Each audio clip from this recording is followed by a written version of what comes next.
Bienvenue à cette journée, à cet événement assez exceptionnel qui célèbre une étape importante dans la coopération entre deux grands accords maritimes que vous connaissez, Pélagos et Ramages. Je suis Sébastien Hucher, consultant spécialisé en intelligence collective et en facilitation de projets à impact. J'habite à Menton et je suis aussi président d'une toute petite association qui ramasse les déchets sur les plages. Donc, je suis très heureux d'être avec vous aujourd'hui. C'est un honneur d'être simplement aujourd'hui le gardien du temps, veiller à ce que tout se passe bien, que cette journée se déroule à merveille. À merveille, oui, car la mer veille, et c'est bien pour ça que nous sommes ici. Les accords Pélagos et Ramos ont décidé de vous accueillir aujourd'hui pour marquer le chemin parcouru et réfléchir à l'avenir que nous allons construire ensemble pour protéger nos océans, nos mers, nos écosystèmes. Alors on est là pour célébrer l'accord Pélagos qui fête ses 25 ans cette année, mais aussi pour reconnaître l'importance de l'union entre cet accord et celui de Ramoges qui s'apprête à fêter ses 50 ans. C'est des modèles uniques qui relient la France, l'Italie, Monaco, dans la gestion d'un commun, sous la présidence de son Excellence Olivier Poivre-Barbor, son Excellence Jean Dossonville, qui incarne l'esprit de coopération. Avant d'entrer dans le vif du sujet, je vous propose une minute de cohérence cardiaque. Pourquoi de la cohérence cardiaque? Parce que nos actions pour la mer, elles nécessitent de l'intelligence, mais aussi de l'harmonie. Et on peut se synchroniser avec elle, elle est très proche de nous. Alors, je vous propose de prendre quelques secondes là pour vous détendre, vraiment. Essayez de trouver une position dans laquelle vous vous sentez bien. Je sais que vous n'avez pas l'habitude de faire ça dans ces lieux-là. Vous pouvez même fermer les yeux si vous voulez. On est entre nous, personne ne filme. Et puis, je vais vous guider ces 30 secondes de cohérence cardiaque où on va tous respirer à l'unisson. Alors, quand j'attaque avec ma main, vous pouvez commencer à inspirer sur 5 secondes. Et quand je descends, vous pouvez expirer sur 5 secondes. Vous allez voir, on va vivre un truc incroyable ensemble, ça s'appelle une transition énergétique pour rentrer dans cette journée. Vous êtes prêts? On y va? Alors, c'est parti. On inspire. 1, 2, 3, 4. On expire. 2, 4. On inspire. 3, 4. On expire. On inspire. 2, 3, 4. On expire. Et on inspire. 2, 3, 4. On expire. 2, 3, 4. Et in. 2, 4. On expire. 4. On inspire. Et on expire. Ça nous rappelle que tout est interconnecté. Nos décisions d'aujourd'hui qui impacteront demain. Nos coopérations, ce souffle commun, ça demande de la cohérence, de la régularité, comme une vague dans l'océan. D'ailleurs, ça m'amène à vous parler de deux mots qu'on va beaucoup évoquer aujourd'hui, collaboration et coopération. Collaborer, c'est travailler ensemble pour atteindre un objectif. Coopérer, c'est aller plus loin. Ça signifie qu'on va faire œuvre commune, fusionner nos forces, nos compétences pour faire quelque chose de plus grand. C'est exactement ce que réalisent aujourd'hui les accords Pélagos et Ramos. Ils ne se contentent pas de travailler côte à côte, mais ils unissent leurs efforts. Depuis mars dernier, avec la signature du protocole d'entente en présence de son Altesse Sérénissime, le prince Albert II de Monaco. Alors, je vous invite tous, au long de cette journée, à être inspirés par les réussites passées, à contribuer activement aux discussions, puisque vous aurez du temps d'intelligence collective pour ça, car ensemble, on fera plus que collaborer aujourd'hui, on va coopérer. Et pour commencer cette journée, on a un message vidéo du directeur du campus Moyen-Orient et Méditerranée de Sciences Po Paris, M. Youssef Alawa.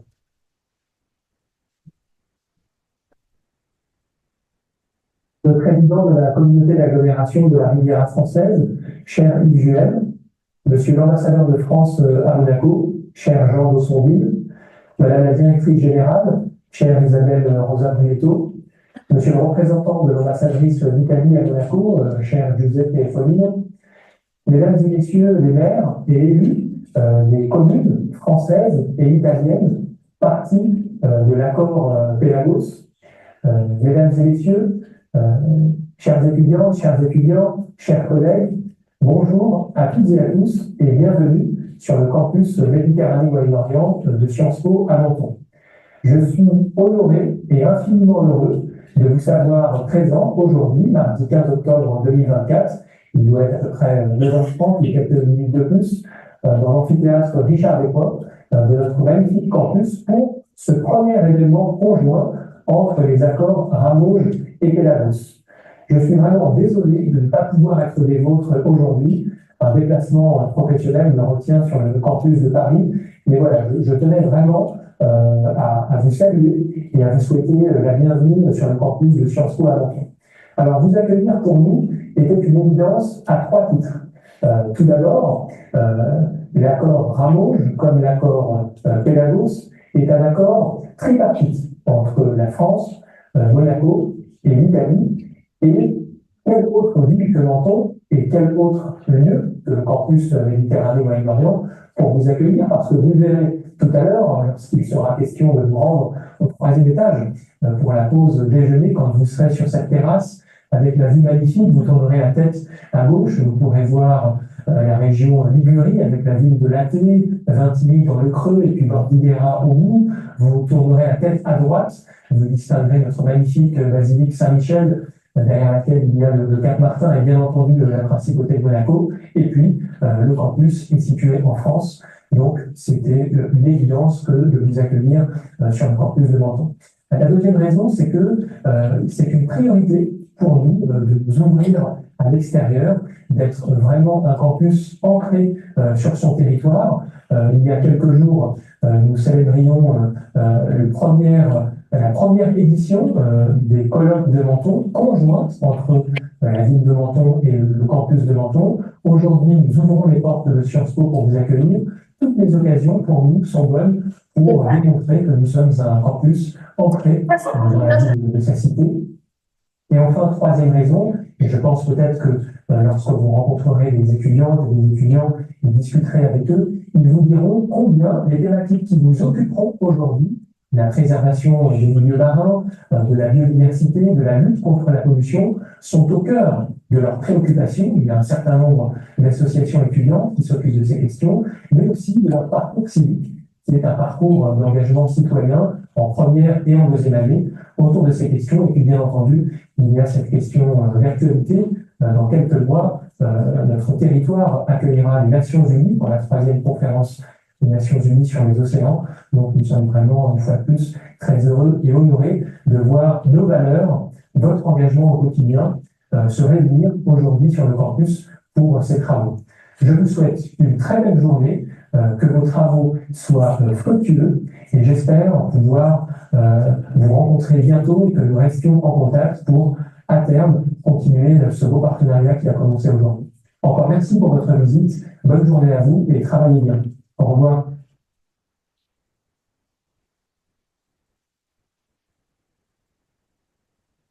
Je suis sûr qu'il a entendu les applaudissements de Paris.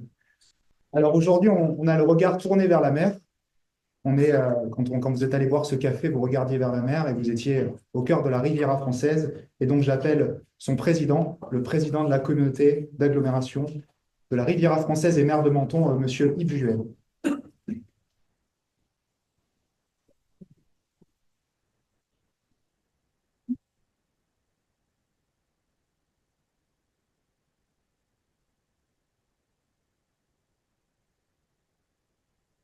Merci Sébastien. Oui, c'est vrai. Je ne sais pas si. Ouais, c'est mieux comme ça. Oui.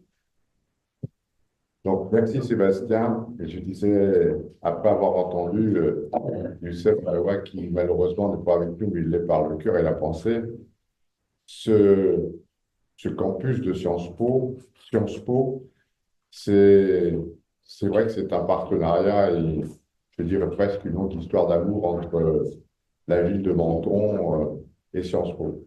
C'est mon prédécesseur, Jean-Claude Guibal, qui, il y a un peu plus de 10 ans maintenant, a souhaité, quand ces locaux se sont libérés, pouvoir donner le signal que Menton allait devenir une ville universitaire. Alors, bien sûr, on n'a pas la prétention de dépasser nos amis d'Aix-en-Provence ou d'autres villes réputées pour ça, mais Menton compte maintenant déjà un certain nombre d'enseignements supérieurs importants. On va continuer à évoluer dans ce sens. On a aujourd'hui 1500 étudiants au niveau universitaire et on va approcher, j'espère, l'année prochaine, les 2000. Aujourd'hui, Sébastien l'a dit, c'est un sujet qui nous préoccupe tous, qui doit nous préoccuper encore plus. Et je vais vous faire une confidence, c'est un peu grâce à lui et à une de mes adjointes, Élodie Robert, que Sébastien connaît bien. Quand on a fait quelques opérations, on en fait 3 par an, de nettoyage des plages, on avait ramassé sur la plage des tablettes que vous voyez ou que vous verrez quand vous allez reprendre un café depuis le campus, on avait ramassé 45 000 mégots de cigarettes. Je dis bien 45 000 mégots de cigarettes. Et je ne sais plus si c'est Sébastien ou Élodie, un des deux me dit, est-ce que tu sais qu'un mégot de cigarette pollue 500 litres d'eau pendant 15 ans? Je dis non, maintenant je le sais. Donc, je laisse faire le calcul tout seul.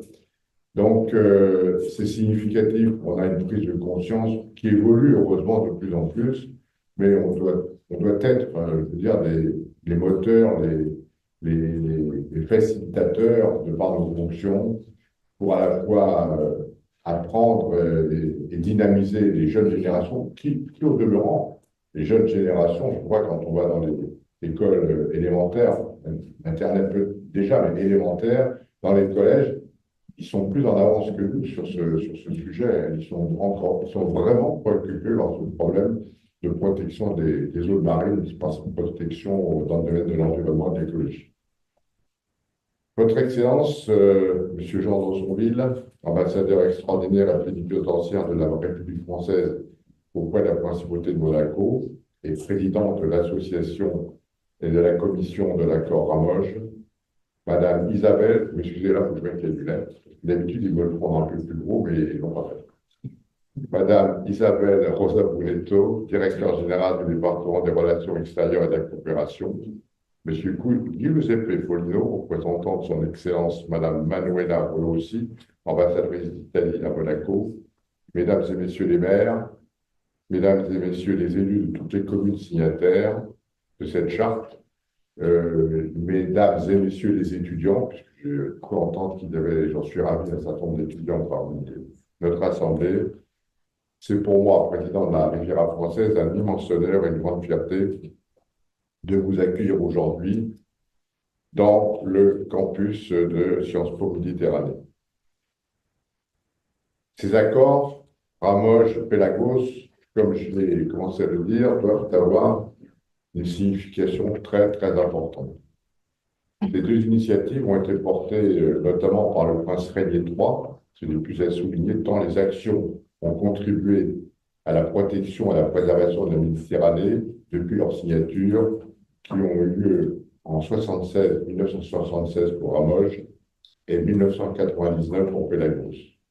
La Méditerranée, c'est notre patrimoine, c'est un patrimoine naturel et d'une valeur inestimable. Nous sommes là ensemble toute la journée pour affirmer notre engagement, prendre parti et nous engager. Ces accords ont permis de renforcer la coopération entre tous les territoires bordant cette mer commune et ont jeté les bases d'un avenir plus durable. Je sais, nous savons, nous en parlions tout à l'heure, de grands projets de regroupement en coopération transfrontalière, certains de proximité, d'autres plus larges, mais qui sont faits en commun, vont permettre entre l'Italie, la France et Monaco de pouvoir faire avancer encore plus vite les choses. Pour un territoire comme celui de la Riviera française, qui inclut 15 communes emblématiques, telles que, alors on ne peut pas toutes les citer, toutes les 15, je sais qu'ils sont en bord de mer, telles que Menton, Roquebrune, Cap-Martin, cette coopération est non seulement inspirante, mais constitue un enjeu central pour nos actions à venir. Je souhaite profiter de cette occasion pour évoquer un projet qui me tient particulièrement à cœur. Le projet CAPEM, qui vise à renforcer la collaboration dans les Alpes-Maritimes, protégées par Monaco, par la carte et par Vintimille en Italie, dans une démarche ambitieuse et prospective en faveur de la préservation du patrimoine marin. Au-delà de ce volet marin, j'espère que nous pourrons étendre cette coopération à d'autres thématiques et à d'autres territoires, car les liens étroits qui nous unissent, nous en parlions tout à l'heure, remontent à des centaines d'années. Alors, je ne vais pas rentrer dans les histoires à qui appartenions-nous en 1400, 1500, 700, 1700. Pour être très franc, ça a changé de temps en temps. Ce qui fait, c'est qu'à la rigueur, on s'est tous retrouvés. En conclusion, je souhaiterais vous réaffirmer l'engagement plein et entier des 15 maires de la CAF, ainsi que l'ensemble des communes qui sont ici avec nous, qui ne font pas partie de la CAF sur un plan structurel, mais qui travaillent en permanence. Je pense à Madame l'adjointe, représentante Christian Spécialiste. Je sais que la ville de Cadda, je ne sais pas si c'est son maire qui est présent ici aujourd'hui, si c'est lui, je le salue. Donc, tous ensemble, nous allons travailler cette journée. Nous avons un trésor environnemental et une richesse d'un patrimoine historique, comme ce bâtiment que vous avez visité. Il accueille aujourd'hui l'antenne mentonnaise de Sciences Po. Vous avez entendu son directeur. Ce qui fait la force aujourd'hui de Sciences Po, c'est 560 étudiants de 71 nationalités différentes. C'est une chance inespérée. Ils sont intégrés, ils s'intègrent d'eux-mêmes dans toutes les actions à la fois caritatives dans la ville de Menton, dans des actions culturelles, on l'a évoqué tout à l'heure, et dans des actions environnementales comme nous le faisons aujourd'hui. Cet héritage, c'est notre héritage. Nous devons nous battre pour le conserver et le transmettre à nos enfants. Je crois personnellement beaucoup à l'ouverture entre nous et à la tolérance pour faire évoluer l'avenir. Merci.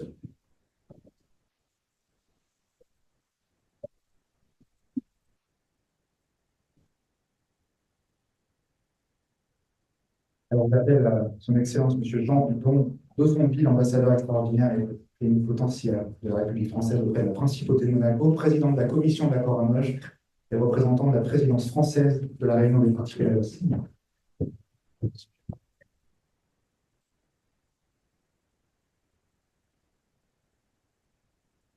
Très heureux d'être ici à Menton, dans cette ville si belle, au patrimoine et à la situation d'une extraordinaire beauté et dont je connais la proximité historique et amicale avec la Principauté de Monaco. Et puis, je dois dire aussi que je suis très heureux et impressionné en tant qu'ancien élève de Sciences Po de découvrir ce campus qui est si remarquable que je me disais d'ailleurs en arrivant, je me demandais si en fait on arrivait à étudier tellement la vue sur la mer était belle et la situation enviable. En tout cas, j'en suis très heureux et pour Sciences Po et pour Menton et pour notre territoire. Je m'exprime aujourd'hui devant vous en tant que, parce que la France préside les deux commissions, Ramoge et Pélagos. Je le fais aussi dans la perspective de la conférence des Nations Unies sur les océans qu'accueillera la ville de Nice en juin prochain, et je salue la représentante de la ville de Nice. Et puis je le fais aussi parce que je suis ambassadeur auprès d'une principauté, Monaco, dont, vous l'avez rappelé, monsieur le maire, les princes successifs ont joué un rôle éminent dans la cause des océans, et notamment le prince Albert II aujourd'hui, qui est une voix, je dirais une voix morale, qui traverse la planète sur cette question. Voilà, et je voudrais, monsieur le maire, mesdames et messieurs les élus, monsieur le secrétaire exécutif de l'accord Ramoge, madame la secrétaire exécutive de l'accord Pélagos, je voudrais saluer les autorités italiennes et monégasques qui sont ici, mesdames et messieurs, simplement insister dans mon intervention sur le caractère particulier de cette réunion qui est sa dimension conjointe entre Ramoge et Pélagos et rappeler ce qu'a été le bilan des deux accords et ce qu'ils ont finalement de commun. Un élément tout naturel qui a été rappelé, mais qui est la géographie, c'est que la France, l'Italie et Monaco partagent la même mer et les mêmes ambitions d'en protéger les ressources. Ramoge et Pélagos ont en commun d'être des accords pionniers et dans des domaines qui se recoupent, la coopération dans la lutte contre la pollution d'une part et la coopération dans la protection des cétacés.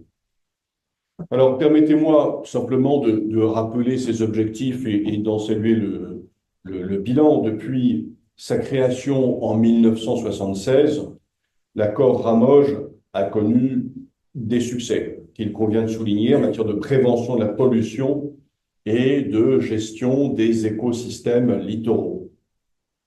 La mise en place d'un cadre de coopération efficace entre les trois pays qui favorise l'échange d'expertise et la coordination des efforts pour la protection de la zone marine qui s'étend de Marseille à La Spezia en passant par Monaco.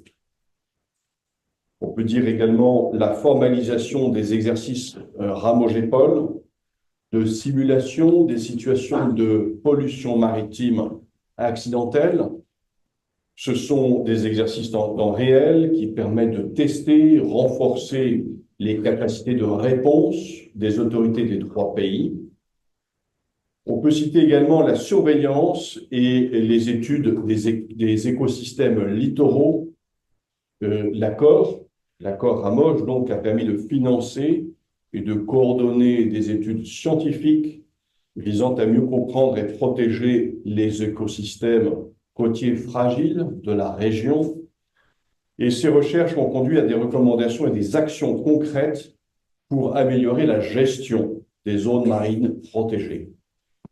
Et enfin, je citerai pour Ramoge les campagnes de sensibilisation auprès du public et des acteurs locaux, tels que les pêcheurs, les communes ou les plaisanciers. Aujourd'hui, d'ailleurs, notre réunion l'illustre. C'est une réunion diplomatique puisque les autorités nationales sont représentées. C'est aussi une réunion de diplomatie décentralisée puisque nos élus, nos territoires sont ici représentés de part et d'autre de nos frontières. Et la réalité aujourd'hui, la diplomatie moderne, elle est celle-là. Elle passe aussi par l'action des territoires et l'action au plus près de nos publics et de nos opinions publiques. Ramoge est donc devenu un modèle de gestion intégrée du littoral et Ramoge inspire d'autres initiatives similaires dans le monde et il y a suffisamment de choses qui ne fonctionnent pas aujourd'hui dans le monde pour se réjouir que ici nos trois pays aient réussi à faire quelque chose qui peut servir de modèle. Bien sûr, nous connaissons des difficultés, notamment en matière de mobilisation de moyens pour les campagnes en mer. Ces moyens sont mis à disposition par les États parties. Ils s'inscrivent dans des budgets fortement contraints. On connaît les contraintes de finances publiques de la France aujourd'hui, mais nous resterons mobilisés pour les obtenir. L'accord Pélagos, quant à lui, a connu plusieurs succès majeurs depuis sa création il y a 25 ans. D'abord, la création d'un vaste sanctuaire pour les cétacés de 87 500 km², partagé entre la France, Monaco et l'Italie. C'est une réussite en soi. C'est de fait la seule aire spécialement protégée ayant un caractère international reconnu par les parties contractantes à la Convention de Barcelone, et nous pouvons en être collectivement fiers. On peut citer aussi l'adoption d'un plan de gestion 2022-2027, un plan de gestion novateur. Ce plan de gestion a introduit le concept de cogestion du sanctuaire. Et dans ce cadre, l'accord Pélagos est tenu à collaborer davantage avec toutes parties prenantes et avec les entités intergouvernementales pertinentes, dont Ramoge. Je souligne donc encore une fois les interactions entre les deux accords. Enfin, Pélagos a promu la surveillance et la réduction des activités humaines nuisibles, et ainsi l'accord a contribué à réduire les impacts de certaines activités humaines, comme la pollution sonore liée à la navigation, les collisions avec les navires, la pollution plastique, les prises accidentelles de cétacés dans les filets de pêche. Voilà pourquoi, mesdames et messieurs, je conclurai en soulignant que, particulièrement l'année où la France accueille la conférence des Nations Unies sur l'océan à Nice, la principauté de Monaco accueillera un événement associé de son côté, qui compte aussi beaucoup pour nous. Nos actions doivent rester guidées par notre priorité commune, la préservation de nos écosystèmes marins. Un protocole d'entente entre les accords Pédagos et Ramoge a été signé le 22 mars 2024 en présence de Son Altesse Sérénissime, le prince Albert II de Monaco, qui finalement inscrit ses pas dans ceux de son aïeul, le prince Albert Ier, qui fut un grand océanographe. Et cet accord vise à renforcer et mutualiser nos efforts. Gardons toujours à l'esprit que notre engagement pour l'environnement dépasse les cadres administratifs. Le public ne comprendrait pas que les deux accords ne fonctionnent pas main dans la main. C'est ce que nous faisons aujourd'hui. Je m'en réjouis et je vous remercie de prêter votre concours à la relation entre ces deux accords. Merci.